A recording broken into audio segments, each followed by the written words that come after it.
తాకట్టులో ఉన్న బంగారాన్ని విడిపించి ఆ రోజు ఆన్లైన్ రేట్కు మేము కొనుగోలు చేస్తాం. అక్షయ గోల్డ్ హబ్. శ్రీమాత్రే నమః. శ్రీ గురుభ్యో నమః.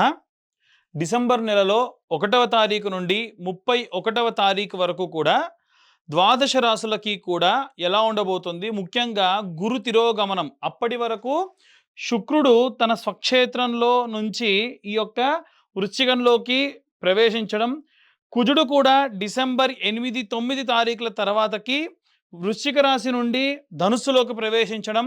అప్పటి వరకు శుక్రుడు స్వక్షేత్రంలో ఉన్న కారణం చేత అది మాలవ్య యోగంగా, అలాగే కుజుడు గనక తన స్వక్షేత్రంలో ఉంటే రుచక యోగం ఉన్నటువంటివన్నీ కూడా 7, 8 తారీఖుల వరకు మాత్రమే యోగిస్తూ ఉన్నాయి. 7, 8 తారీఖుల మధ్యలో ద్వాదశ రాశుల వారు ఎవరూ కూడా ఎట్టి పరిస్థితులలో ఇక్కడ చతుర్గ్రహ కూటమి అనేటువంటిది ఏర్పడుతుంది. అది కేవలం ఒక రోజు మొత్తం ఉంటుంది. ఆ రోజున మటుకు ఎట్టి పరిస్థితుల్లో ప్రయోగాత్మకమైనటువంటి పనులు చేయడం కానీ, విశేషమైనటువంటి కార్యక్రమాలు కానీ చేయకుండా ఉంటే మంచిది. అలాగే ఈ యొక్క ద్వాదశ రాశుల వారికి కూడా ఈ గ్రహ సంచారాల్లో భాగంగా ఎలా ఉండబోతుంది అనేటువంటి విషయాన్ని ఇప్పుడు మనం తెలుసుకుందాం. తదుపరి వృశ్చిక రాశి. వృశ్చిక రాశి వారికి సంబంధించి ఈ యొక్క డిసెంబర్ 1వ తారీఖు నుండి 31వ తారీఖు వరకు ఎలా ఉండబోతుంది, అలాగే గురు తిరోగమనం కానీ రుచక యోగం కానీ వీరికి ఎంతవరకు లాభిస్తుంది అనేటువంటి విషయాన్ని ఇప్పుడు తెలుసుకున్నట్టయితే, ఈ యొక్క కుజగ్రహం 1వ స్థానంలో బాగుంటుంది, 2వ స్థానంలో కూడా బాగానే ఉంటుంది. 1వ స్థానంలో బాగున్నన్ని రోజులు కూడా దాన్ని రుచక యోగం అంటారు. అలాగే వీరికి శుక్రుడు కూడా 1వ స్థానంలో ఖచ్చితంగా లాభిస్తాడు. సూర్యుడు మాత్రం 1వ స్థానం లాభించడు. కాబట్టి వీరికి ఖచ్చితంగా మనము ఇంతకు మునిపే చెప్పుకున్నాం, 3, 6, 10, 11 స్థానాలు మాత్రమే సూర్యుడు లాభిస్తూ ఉంటాడు. శుక్రుడు ఎప్పుడైతే లగ్నంలో లాభిస్తాడో దానివలన భార్యాభర్తల సంబంధితమైనటువంటి విషయాలు చాలా అద్భుతంగా ఉంటారు, ఎటువంటి సందేహం లేకుండా ఉంటుంది. 7వ స్థానం కూడా ఖాళీగా ఏ గ్రహ సంచారం లేదు కాబట్టి చంద్ర సంచారాన్ని బట్టి కొన్నిసార్లు ఏమైనా చిన్న చిన్న చికాకులు ఉంటాయి తప్ప విశేషంగా వీరికి లాభం ఎక్కువగా కనిపిస్తుంది. 1, 2 స్థానాలు కుజుడికి ఎప్పుడూ లాభమే.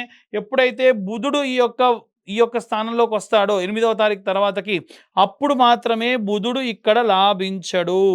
సో వ్యాపార సంబంధితమైనటువంటి విషయాల్లో ఖచ్చితంగా చెబుతున్నానండి, బుధుడు 1వ స్థానంలో లాభించడు. కాబట్టి ఎట్టి పరిస్థితుల్లో ఏవైనా సరే నూతనంగా ప్రారంభించేటువంటి వ్యాపారాలు మటుకు ఈ యొక్క 8వ తారీఖు ముందే చేసేసుకోండి. దాని వలన విశేషంగా ఏవైనా ఇబ్బందుల నుండి బయటపడతారు. అలాగే ఈ యొక్క దశమ స్థానంలో కేతుగ్రహ సంచారం చేయడం వలన లాభస్థానంలో ఉన్నటువంటి కేతువు వీరికి ఇచ్చేటువంటి లాభాన్ని స్ట్రైట్గా ఇవ్వకుండా ఏదో ఒక తిరకాసు ద్వారా చాలా కష్టపడితే కానీ మీ దాకా రాదు. నవమ స్థానంలో ఉన్నటువంటి గురువు ఈ యొక్క అష్టమానికి సంచారం చేయడం వలన నవమంలో ఉన్నంత వరకు కూడా గురువు లాభిస్తాడు. ఎప్పుడైతే అష్టమంలోకి ప్రవేశిస్తూ ఉన్నాడు, అది కూడా 8వ తారీఖు తర్వాతకి లాభించడు. గురువు లాభించకపోతే ఏమవుతుందనంటే, వివాహం అనుకున్నటువంటి వాళ్ళకి వివాహం కుదరదు, సంతానం అనుకున్న వారికి సంతానం కుదరదు, ఉద్యోగం అనుకున్నటువంటి వారికి ఉద్యోగము రాదు.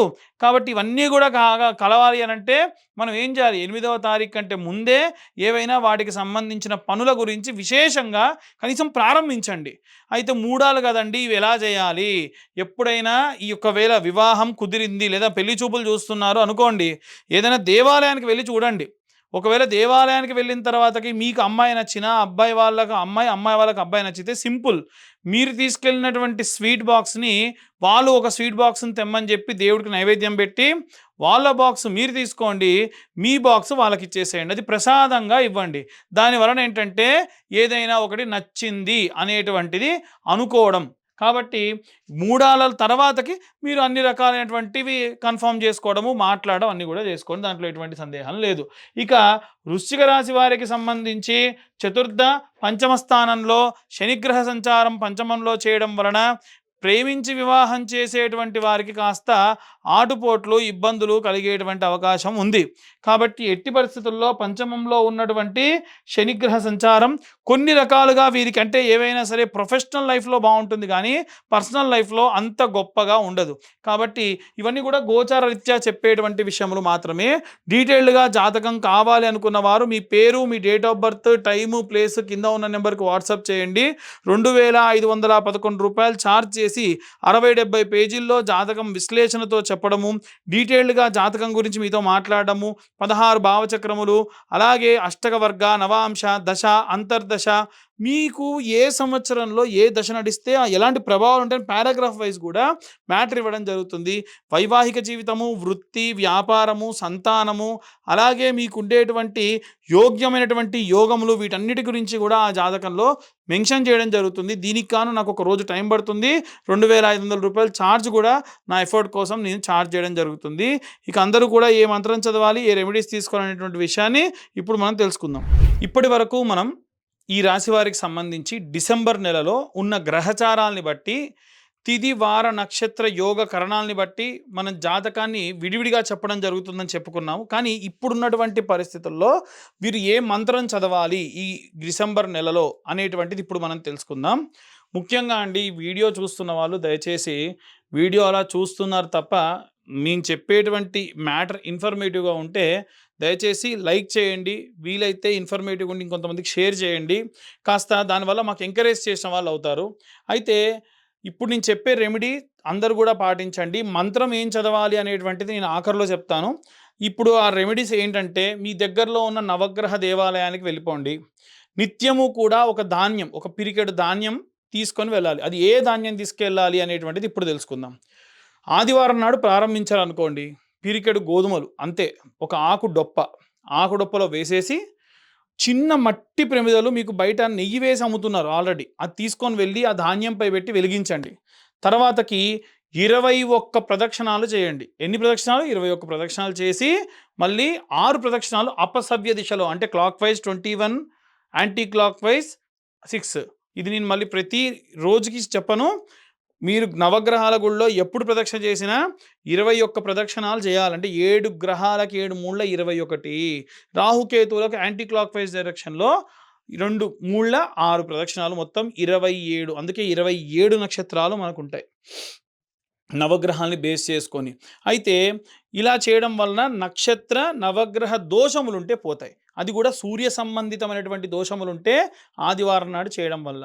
అయితే ప్రదక్షిణాలు చేసేటప్పుడు ఆదిత్యాయ చ సోమాయ మంగళాయ బుధాయ చ గురు శుక్ర శనిభ్యశ్చ రాహవే కేతవే నమః అనేటువంటి మంత్రం చెబుతూ ఎన్నిసార్లు వేతే అన్నిసార్లు. దయచేసి మీరు ఆ దేవాలయానికి వెళ్ళేటప్పుడు ఏం తీసుకెళ్ళినా అక్కడితో పూర్తవ్వాలి. నేను నూనె బాటిల్ తీసుకెళ్తా, నేను నూనె పోసి వెలిగిస్తా, ఆ నూనె మళ్ళీ ఇంటికి తీసుకెళ్తా, కుదరదు.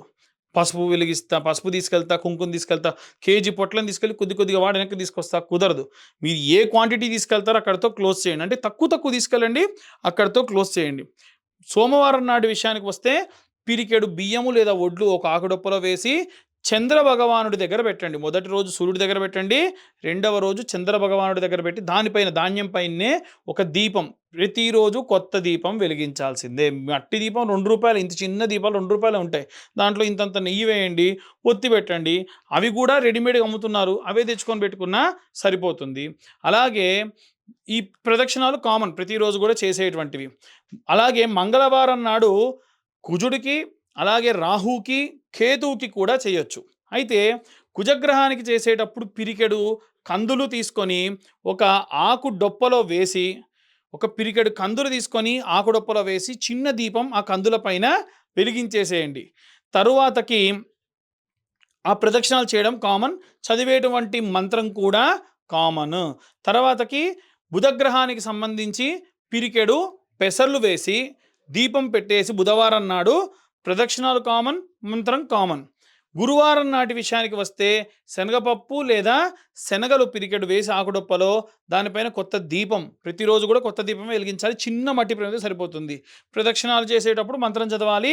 21 ప్రదక్షిణాలు, 6 ప్రదక్షిణాలు అపసవ్య దిశలో. అలాగే శుక్రవారం నాడు పిరికెడు బొబ్బెర్లు వేసి తర్వాతకి దీపం పెట్టి తర్వాతకి మీరు ప్రదక్షిణాలు కామన్, అలాగే మంత్రం కూడా కామన్. ప్రతిరోజు కూడా ఎన్ని ప్రదక్షిణాలు చేస్తున్నాం, ఎంత మంత్రం చదువుతున్నాం లెక్క అవసరం లేదు, ప్రదక్షిణాలకు మాత్రమే లెక్క. 21 సవ్యం, 6 ప్రదక్షిణాలు అపసవ్యం, అంటే clock wise, anti clock wise. Clock wise 21, anti clock wise 6. శని గ్రహానికి సంబంధించి చేసిన రోజు కొంచెం ప్రత్యేకంగా చేయండి.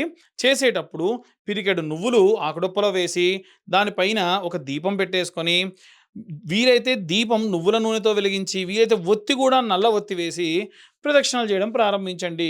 ఈ నవగ్రహ మంత్రాలతో పాటు నీలాంజన సమాభాసం రవిపుత్రం యమాగ్రజం ఛాయా మార్తాండ సంభూతం తం నమామి శనేశ్వరం అనేటువంటి మంత్రాన్ని చదవండి. ఇక మిగిలింది రాహుకేతువులు మంగళవారం నాడు చేయాలి కాబట్టి పిరికెడు నల్ల మినుములు ఒక ఆకుడొప్పలో వేసి దీపం వెలిగించి ఈ యొక్క ప్రదక్షిణలు 21 కామన్గా మీరు ప్రతిరోజు చేసేవి, యాంటీ క్లాక్ వైజ్ డైరెక్షన్లో చేసేటువంటివి 6 ప్రదక్షిణాలు.